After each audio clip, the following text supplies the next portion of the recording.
Hi everybody, Tyson here again. This is Commons Foods at Home, and we are going to tackle sanitation again. Especially sanitation, what you can be doing at home to make sure that the food you prepare is safe to eat. All right, these are things that are very commonly known in the culinary world, in the kitchen world, in the food and hospitality industry. Today we're going to tackle something called Fat Tom. All right. Fat Tom is an acronym we use to understand the idea of pathogens and foodborne illnesses and what attributes to it. All right. So let's tackle the F in Fat Tom, which is food. All right. Bacteria, pathogens need food to thrive. They don't have food to thrive, just like us, they die off. All right. So unfortunately, their food source is the same thing that we have as a food source. They eat what we eat. I mean, it's organic matter. And if we eat organic matter, they eat organic matter. So that's the first step to understand that, hey, if there's food, maybe we should think about pathogens, all right, foodborne illnesses. The second thing is acidity. Acidity, pathogens usually thrive in lower acidity than higher acidity, all right, most pathogens. So if something's pickled, for instance, in vinegar or salt, the acidity is really high, the pH is really high, and most cannot thrive in it. Some can though, but most can't. So, but understand that that doesn't mean that, oh, I'm just going to add vinegar to something or add lemon juice to something, I'll be safe. No, that's not true because you're not bringing up the pH of the entirety. All right, you're just adding a little bit of pH, and yeah, you are increasing it a little bit, but that doesn't mean that the food's not gonna have some foodborne illnesses.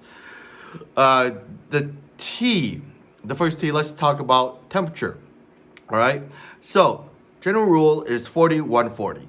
All right, it changes depending on where you are by a little amount of temperature, but I've always done 40, 140 as far as food safety zones when it comes to temperature.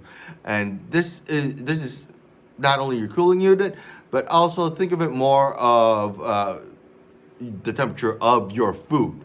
All right. So if it's below 40 degrees or above 140 degrees, that's usually good holding temperatures for food. If it's in between that, we go into something called the danger zone.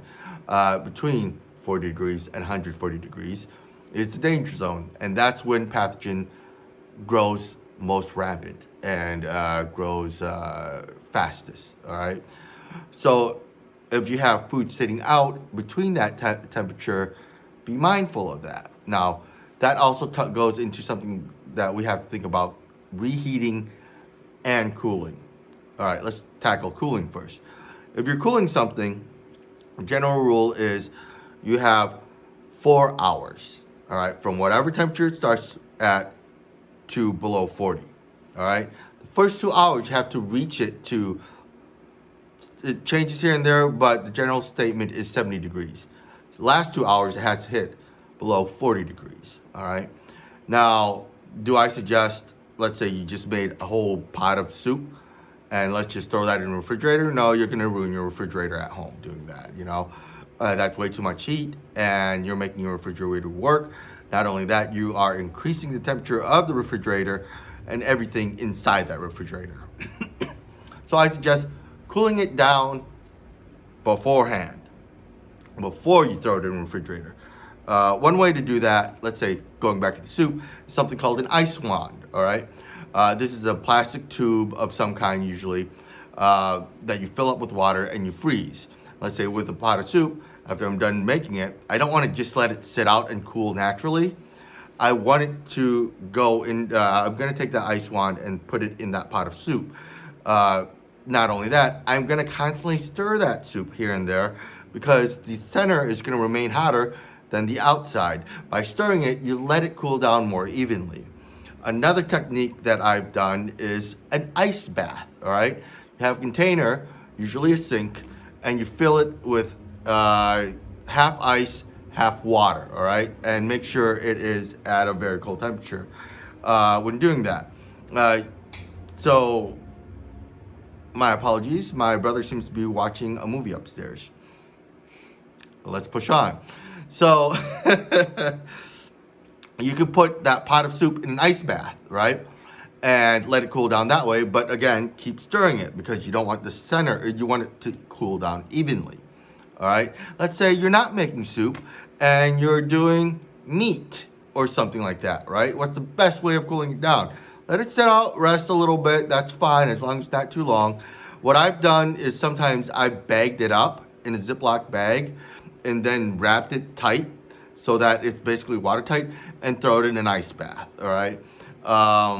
Or I cut it down to smaller chunks. The bigger something is, the more heat it's gonna hold. The smaller something is, the less heat it's gonna hold. So if you're doing a giant roast, I suggest cutting that into smaller pieces and letting it cool down separately in air and then throwing it in the refrigerator to cool down even further. But if it's like one pork chop, let it cool down, throw it in the refrigerator. All right, it's good. It's about the amount of heat that you're holding. Now, reheating. You want to reheat above 165 degrees. That is general guideline and rule. That ensures us that all the pathogens are killed off during the heating process.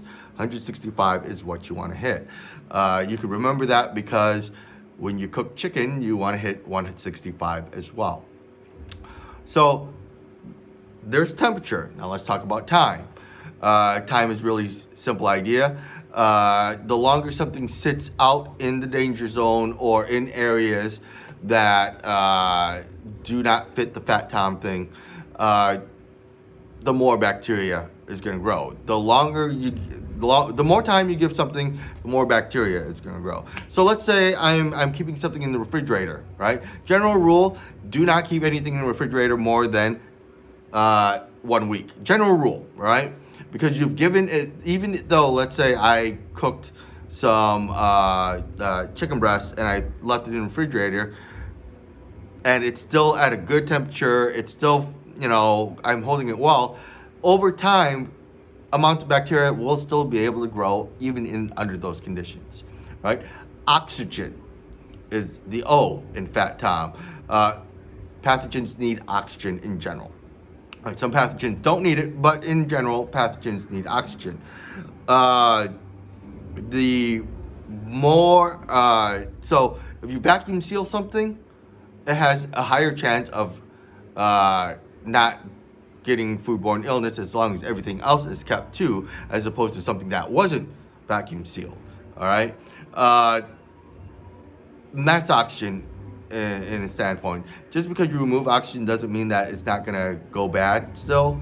It just means your chances of it going bad are lowered. Then the last thing is moisture. So moisture, they need moisture to grow just like us. It's just like the opposite end with the food, right? They need food just like us. So if you have moisture, you have a chance of something, moisture in food, you have a chance of foodborne illnesses happening. If that's the case, think about dried items, all right? Your rice, your pasta, and whatnot. Does it need to be kept in a refrigerator? No, because it's a dried item. It has very little moisture. However, keep in mind, if something gets wet, then absolutely. You either throw it out right away, or B, you keep it in a cool place. And that's Fat Tom. All right, guys? Next time, we'll tackle some more sanitation ideas. This has been Commons Foods at Home. I'm Tyson Nguyen. Later.